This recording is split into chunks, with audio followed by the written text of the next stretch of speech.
We're converting a 2014 new shape Ford Transit Connect van into a micro camper, and in this episode we've just got loads of little bits and bobs to do before we start the big build. Just a few bits that need to be done. Number one, we've noticed the windscreen wipers are actually playing up. They're scratching the screen. They're just gone blunt and dull and they're just not the best. Top tip, when you're buying new wipers, don't go to Halfords. £50 for two wipers at Halfords. I went to Euro Car Parts, they've got a sale on, £20 for the two. Bargain. Number two, we've got a little stone chip on the windscreen, so we've got a little stone chip repair kit from eBay. That should be fun to see if it actually works. Then we've got this. This is like the Bonnet guard that I've just bought. I bought a cheap second-hand one. It was only £5. I thought, you know what? Let's see if it's cheaper to buy this one and repair it and get it up to scratch rather than buy a new one. The price isn't working out the best way that I thought possible. Let me explain. So we've got various bits of lacquer coming off there. See these little black screw covers? Yeah, well, some of them are white. There's one there and there's one there. And even if you turn it over, the clips are, well, one of the clips there is broken. So what have I done? I've got myself my flexible vinyl paint. So that's just a black vinyl paint. And then some clear lacquer. We're going to give it loads of coats. We're going to sand it all down, make it nice and smooth. That should be quite fun.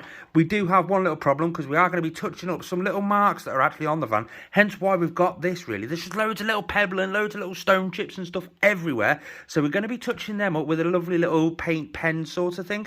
Top tip, I went for the BMW colour because I kind of thought it'd be the same as the van colour, so we'll see whether it is or isn't. Top tip, I'm colourblind, so let's go put the wipers on first. The windscreen repair kit, I've just had a quick read, it says here,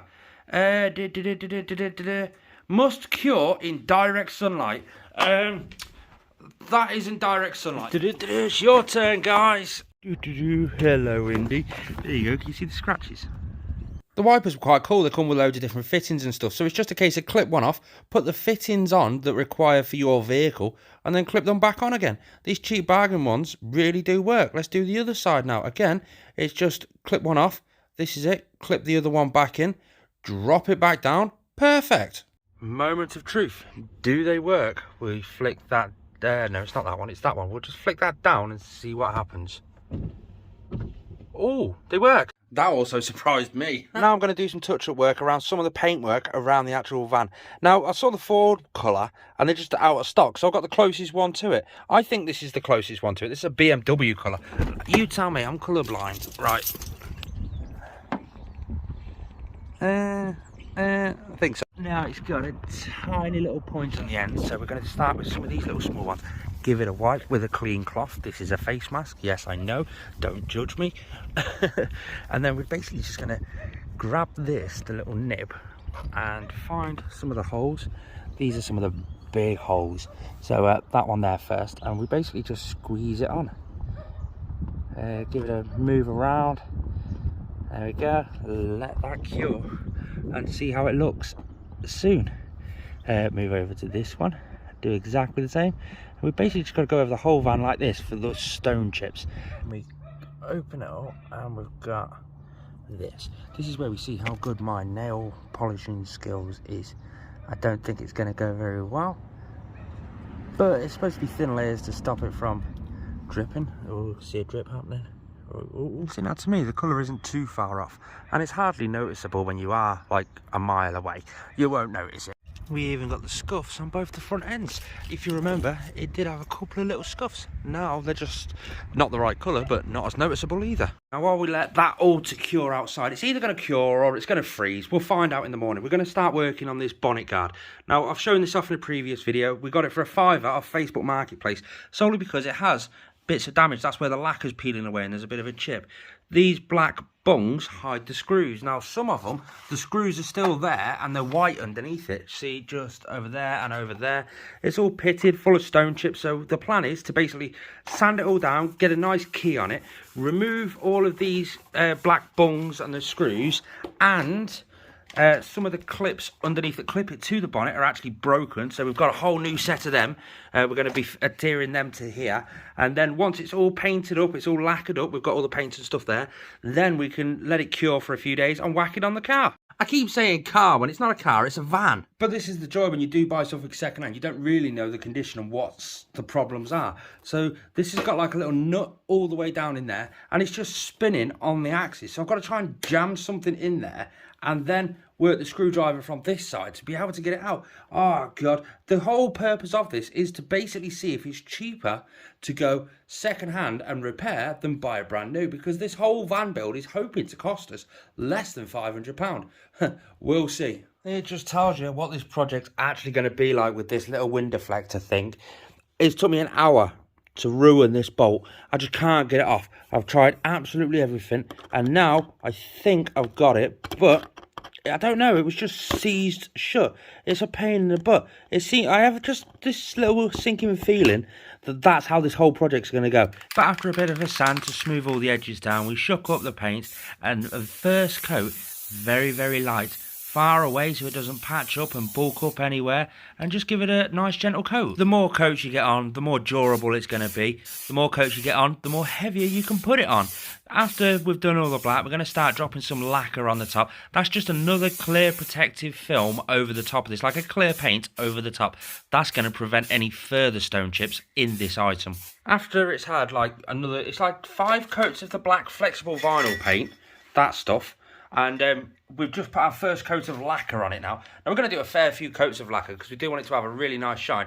You can see how the light is reflecting really gritty. So we're going to have to wet and dry sandpaper it down and give it a few more coats of that stuff. But so far I've just worked out how much all these little bits have cost.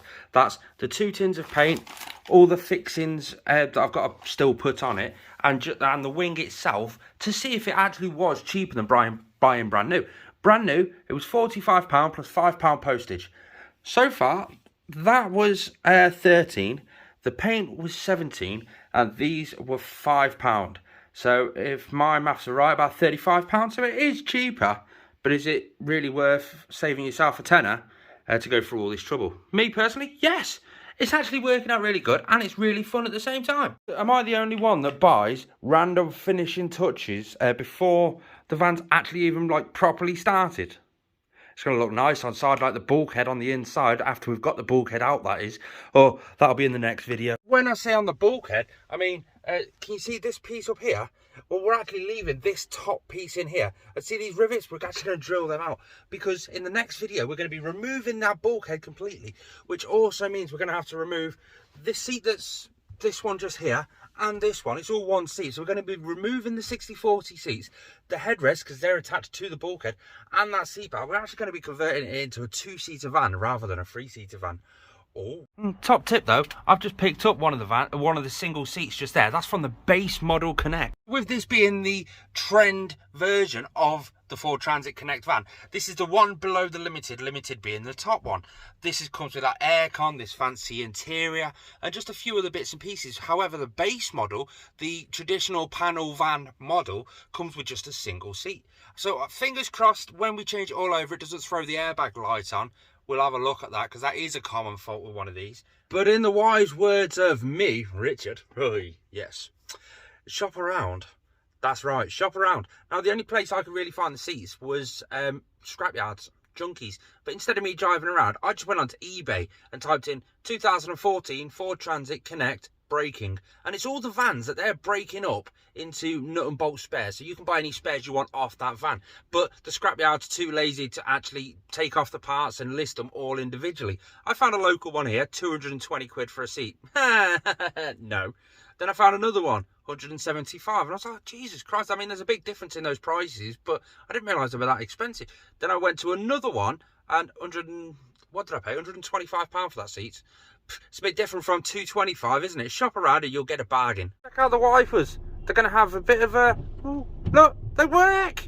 We get all the new clips on. There's 5 of them in total. We've even got some little stoppers there. We're going to put them on while we're out there. Let's go put it on. I'm excited to see what this looks like. There she is. There she is. It's going to look amazing. Check this out that I've just picked up for 30-odd quick look. There's the passenger seat for our next video.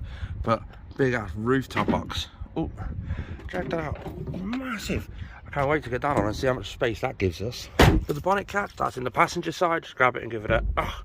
And then the bonnet is clicked up already. And under there somewhere is the little lever just there. See it? That.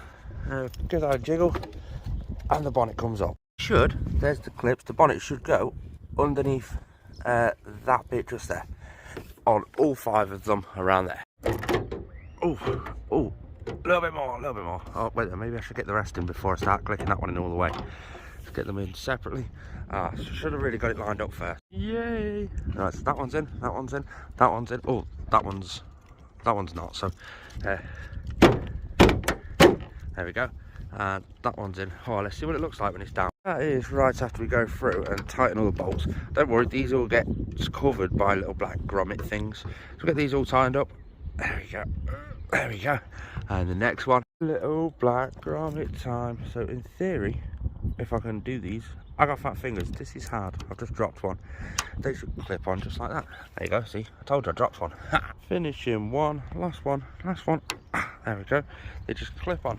Let's go wide angle and have a look. 3. Oh. What do you think to that? Bit boy racerish. It's going to stop some stone chips and some deflections. I kind of like it. Yeah, it is a bit boy racerish. But should we start the rooftop box? Hey, there it is. See, the joy with that is I've still got loads of room at the front if I want to put a solar panel, which is kind of the way I kind of want to go. Let's get it secured down. It's just these little fixings here. They go, let me show you. Basically like that, underneath the roof bar and attaches to the actual box itself. What do we think to that? Oh, there we go. Now she's starting to come together, isn't she? Yes, I like that. Loads of space up there. I can put anything up there. Space is limited inside, and that just works. Yes, before you mention it, I still haven't got all the sticky residue off the back, but wow, yes. Side profile, yeah, I'm loving that. We'll do the windscreen when it gets a bit brighter out here, but doesn't that look snazzy?